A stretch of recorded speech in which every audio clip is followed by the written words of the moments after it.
مولاي صل وسلم دائما أبدا على حبيب نحمده ونصلي على رسوله الكريم أما بعد قال الله تعالى في كلامه المجيد الفرقان الحميد يا أهل الكتاب تعالوا إلى كلمة سواء بيننا وبينكم وقال النبي صلى الله عليه وسلم الكفر ملة واحدة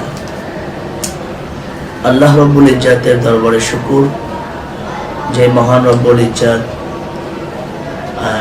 আমাদেরকে সবচেয়ে বড় নিয়ামত দিয়েছেন ইসলাম নামক এই শব্দটি দিয়ে এবং মুসলমান নামক এই শব্দটি দিয়ে, এবং সাথে সাথে আল্লাহ রব্বুল ইজ্জাত বলেছেন যে মানুষ হচ্ছে পৃথিবীর মধ্যে সর্বশ্রেষ্ঠ এবং সর্বোৎকৃষ্ট জাতি।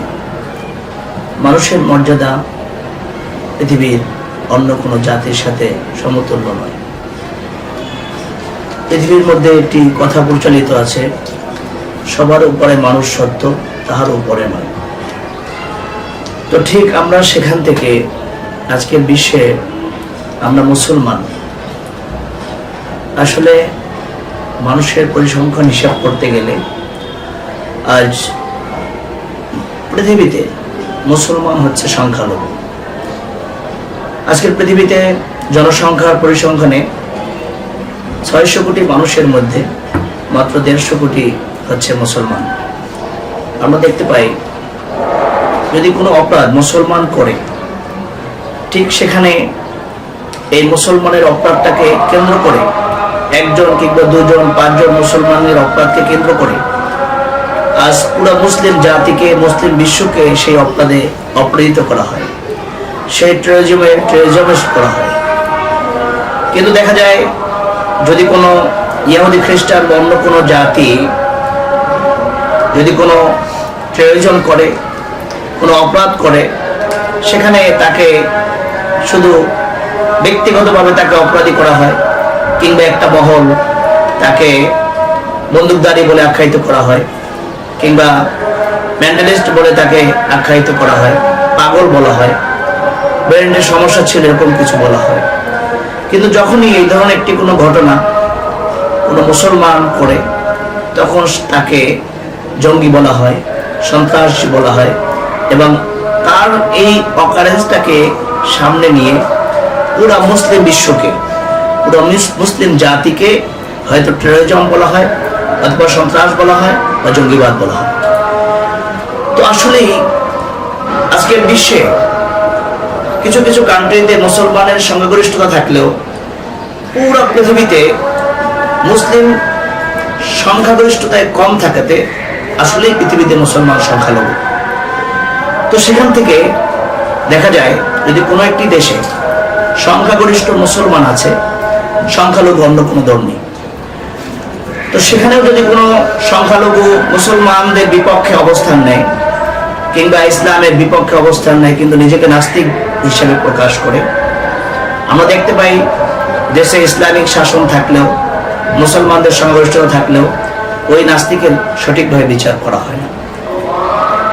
আসলে বিচার না করার পিছনে যে বড় একটি কারণ, সেটি হচ্ছে এই মুসলিম সংখ্যাগরিষ্ঠ দেশেও রাষ্ট্রপ্রধানের বহির্রাষ্ট্রের প্রতি তাদের একটি চাপ থাকে। তো সেখান থেকেই আমরা দেখতে পাই যে একজন ইহুদি খ্রিস্টান মুসলমানদের বিপক্ষে কিংবা কোনো নাস্তিক সংঘর্ষিত অঘোষিত সে ইসলামের বিপক্ষে কথা বললে তার কোনো বিচার করা হয় না। এই কারণে রাসূল আকরাম সাল্লাল্লাহু আলাইহি ওয়াসাল্লাম বলেছেন আল কুফরু মিল্লাতু ওয়াহিদা, পৃথিবীর সমস্ত কাফেররা এক। দেখা যায় এই পৃথিবীর মধ্যে যদি কোনো ইহুদি রাষ্ট্রের উপরে কেউ যদি হামলা করে, বিশেষ করে যদি মুসলমানদের পক্ষ থেকে কোনো আঘাত হানা হয়, তখন অন্যান্য ধর্মাবলম্বী যারা আছে, হিন্দু বৌদ্ধ যা আছে, সকলেই খ্রিস্টানদের পক্ষ অবলম্বন করে। আবার ইহুদিদের উপর হামলা করলে ইহুদির পক্ষ অবলম্বন করে।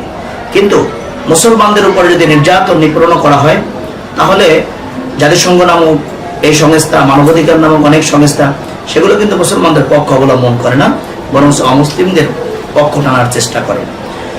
তো সেখান থেকে আল্লাহ রাব্বুল ইজ্জত আমাদেরকে নির্দেশ দিয়েছেন, দেখো পৃথিবীর মধ্যে সব লা ইলাহা ইল্লাল্লাহ বর্ণেওয়ালা এক জাত আল্লাহ ইলাহা ইল্লাল্লাহ যারা বলবে না তারা হচ্ছে সবাই মিলে এক জাত।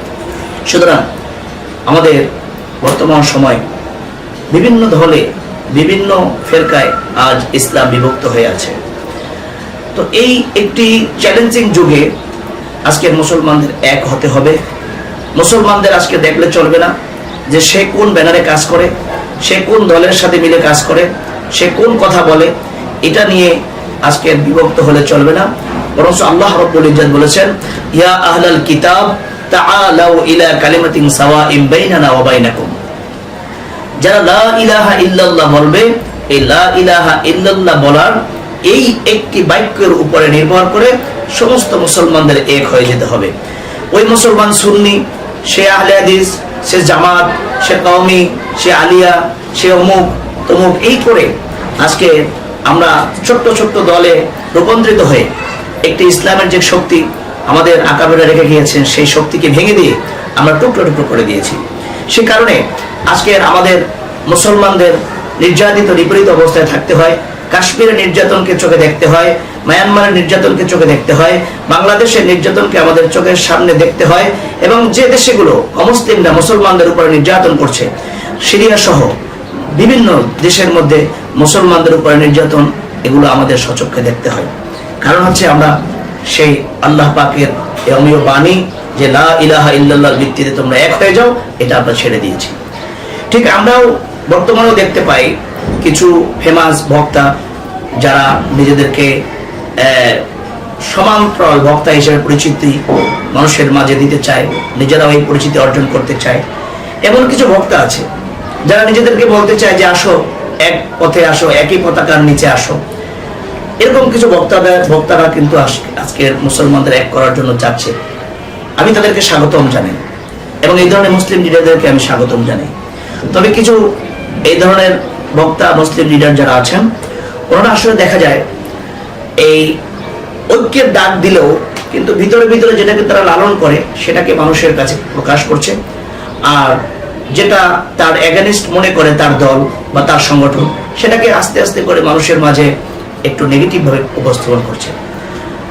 আমি আসলে কারো নাম বলার উদ্দেশ্য নয়, তবে আমি একজন ফেমাস বক্তা, ওনার ব্যাপারে কিছু সমালোচনা এবং আলোচনা আছে, সেই দিক থেকে আমি কিছু কথা বলতেই চাই। যেমন ডক্টর মিজানুর রহমান আজারি, উনি একজন ফেমাস এবং উনি ভালো মানুষ, ওনাকে আমি পছন্দ করি। তবে আমাদের আলোচনাগুলো যেভাবে মৌখিকভাবে বলি আমরা যে আসলে আমাদের মেডেল থাকা দরকার, মানুষদেরকে আমাদের সরল পথে ডাকা দরকার, ঠিক আসলে এই কথাটার সাথে কাজেরও মিল থাকতে হবে। তোর আলোচনাগুলো মনে হয় আসলে সমান্তরাল এবং মধ্যম পন্থা, বাট উনি কিছু আলোচনা করতে গিয়ে কিছু জায়গার মধ্যে উনি ব্যক্তিগতভাবে সাহাবাদের ব্যাখ্যা, হাদিসের রেফারেন্স, হাদিসের ব্যাখ্যা উনি ব্যক্তিগতভাবে দিয়েছেন। কোরআন এবং হাদিসের ব্যাখ্যা এটা ব্যক্তিগতভাবে দেওয়া যাবে না। কোরআন এবং হাদিসের ব্যাখ্যা কোরআন হাদিস থেকে কিংবা সাহাবাদের কৌল থেকে কিংবা তাবিঈন, মুহাদ্দিসিন, মুফাসসিরিনের কথা থেকেই ব্যাখ্যা করতে হবে।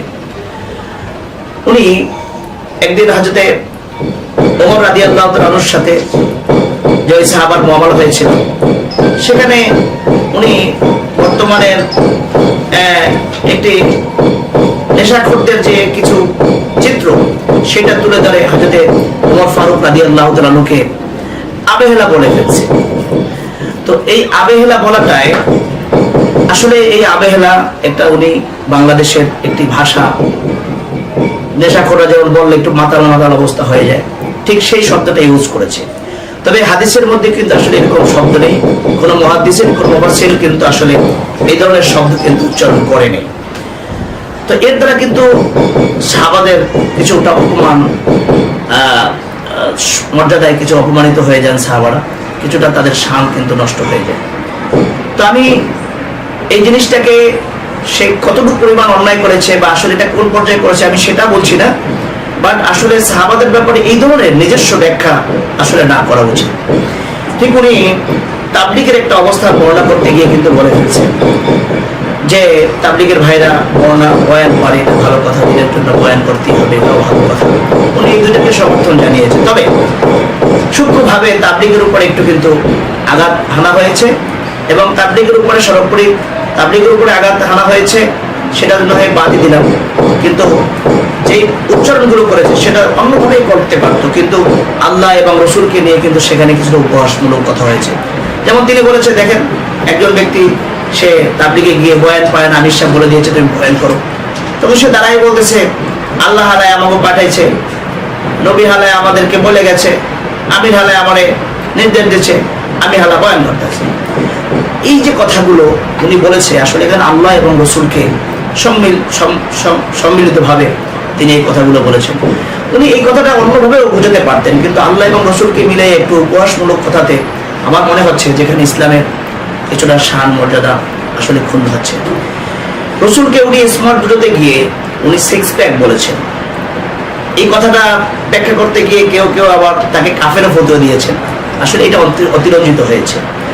বাট রসুলের স্মার্ট বুঝাতে গিয়ে সিক্স প্যাক বলাটা আসলে এটা সাহাবাদের বা কোনো তাবেঈনদের মুহাদ্দিসিনদের কোনো কৌল আছে কিনা সেটা কিন্তু আমাদের বুঝতে হবে।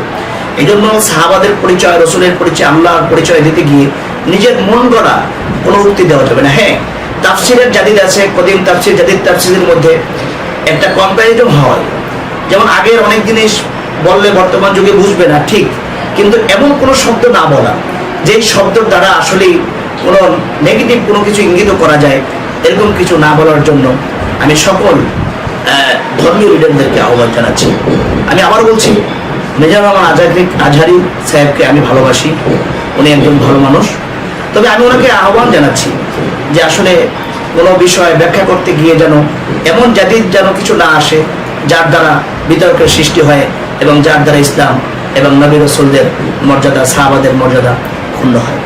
আমি সর্বশেষ বলতে চাচ্ছি, আমাদের দেশে এখন ইসলামের ব্যানারে, লা ইলাহা ইল্লাল্লাহর ব্যানারে এক হওয়ার একটি সময়। এই মুহূর্তে আমরা এমনভাবে ভাগ হতে চাই না এবং আমাদের জন্য এটা সমুচিত হবে না আমাদের ভাগ করে ফেলা, ইসলামকে ছোট ছোট করে দুর্বল করে ফেলা।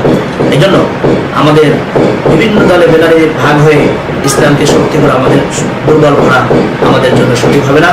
আমি সর্বশেষ বিশ্ব মুসলিম জাতিকে আহ্বান জানাবো যে আমরা যেন সব কিছু ভুলে গিয়ে আদর্শিকভাবে বা গঠনতন্ত্রগত দিক থেকে দলের ভিন্নতা থাকতেই পারে, কিন্তু যেই জায়গাটায় এক হওয়া সম্ভব এমন একটি মেরুকরণকে ধরে, যেমন লা ইলাহা ইল্লাল্লাহ মুহাম্মাদুর রাসূলুল্লাহ, এই বাক্যটাকে সামনে রেখে আমরা পৃথিবীর সমস্ত মুসলমানরা এক কিভাবে হব সেই দিকে আমরা অগ্রসর হয়ে বিশ্ব মুসলিমকে ঐক্যের ডাক দিয়ে, ঐক্যের আহ্বানে আমি আমার আলোচনা শেষ করছি। আসসালামু আলাইকুম ওয়া রাহমাতুল্লাহি ওয়া বারাকাতুহু ওয়া আখিরু দাওয়ানা আলহামদুলিল্লাহি রাব্বিল আলামিন।